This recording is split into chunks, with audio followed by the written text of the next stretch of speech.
dekogune da, esperientzia barri badala. Badakigu beste leku batzuetan badabizela, zerretako barrutin badago, beratzen mailak, eta gehienak kiroletara apuntatzen dira. Guk ez dakigu gure gaztiek eta gure umiek norantza joko da ben. Daun hartin egindako bide hau. Barriz da, ikusten dugu, gaur egun baino beto egon gitxezkela. Argi dekogu, merke hau izen daitekela. Edo izango dala, ganera. Izen daitekela ez izango dala. Eta gero ikusten dugu, komunidade guztien implikazio egon daitekela. Gurasure, ikasle nagusi txikizekin, leire ekan moduen, eta gero aparte, eguerdiko monitorak arratsaletan egongo dira, formazio zailo berezilean jasota gero. Hori ikusten dugu, beste erronka baten sartzen garala, ez dakigu zer rekorrido eukiko da ben, espero dugu ondiz eukitzi, baina pentsatzen dugu, gaur egun, gauzen moduen ezin dugula jarraitu, hori aki dekogu. Zer gabiz, oin egun urteko eredu bardinaz, edo oin inkarro eta urteko eredu bardinaz. Orduen, zozer berretzak egin da dugu.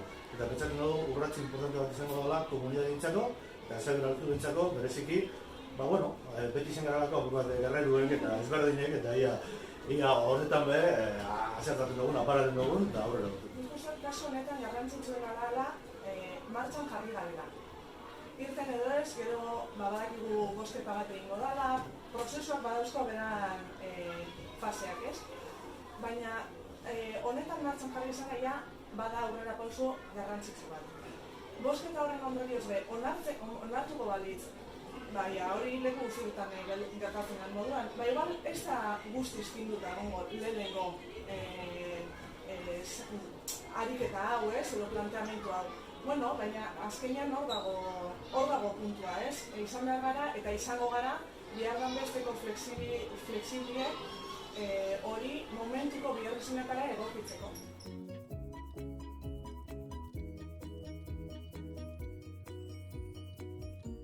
Gaur egun, zelan dekogun antolatute eguerdi zazoie, arazo asko sortzen zuzen. Alde batetik, guraso guztizek ezin jabe ordaindu, hobeto esan da, ingleseko klaseak, sormena, trikitriza edo dalakue. Orduan ume batzuk gelditzen diez baztertute kanpuen batzuk eurek lagun artien dabiz, eta beste batzuk kanpuen gelditzen diez. Orduen, arratzaldera pasabezkero ordu hori eta guk doain eskaini dizkero beste aukera batzuk, orduan ikusten dugu ume horrepe hobeto integre gara zirela. Kursu ziar datozen etorkinak, edo esan dugu moduen, rekursu gutxi hau, edo bihar esan gehiago dut zen familia.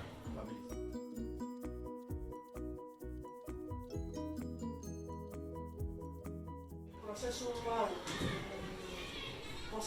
oso barik eta positibo zetartzen dugun zen, eta jai giroan bozkatzen nahi dugu menuen, jaialdize, gabonetako jaialdize izango da, izartzu ipiniko dutzen egune, ez? Bozketa egune. Bozketan parte hartzen dabe, dekogu zen, 461 familia, kasuren baten, banandute egonezkero betotie, biak etorra daitezke, gero dekogu zen irakasle guztizek tapaka, eta gero DBH-ko 3. eta 4. mailako. Ez guztiak, Hirugarren protokolo horan dago ezarritza, ez guk ezarritza dekogulako, horan dago eta duen DBH-ko 3. eta 4. mailako. Bozketan parte hartu behar dugun gitxienek erdizek. Partaide erdizek. Eta gero gitxienez, edo, 160 inguruk baietxak ongartu dut. Bai gurasoen aldetik, bai ikasleen aldetik eta bai irakasleen aldetik. Orduan ikusten dugu aurrera urten ezkero, ez dakit ez da esan, erabaki sendo bat izango ditzatela. Eta leiraz, bukatzeko nola animatuko zenituzke eragile ezberdinak bozkatzea etortzeko? Azken baten hau danona dela esanez, geuriela, gutxako da, eta bagoazen egitzera, ez da? Meiko hori, bagoazen egi bilakatzera.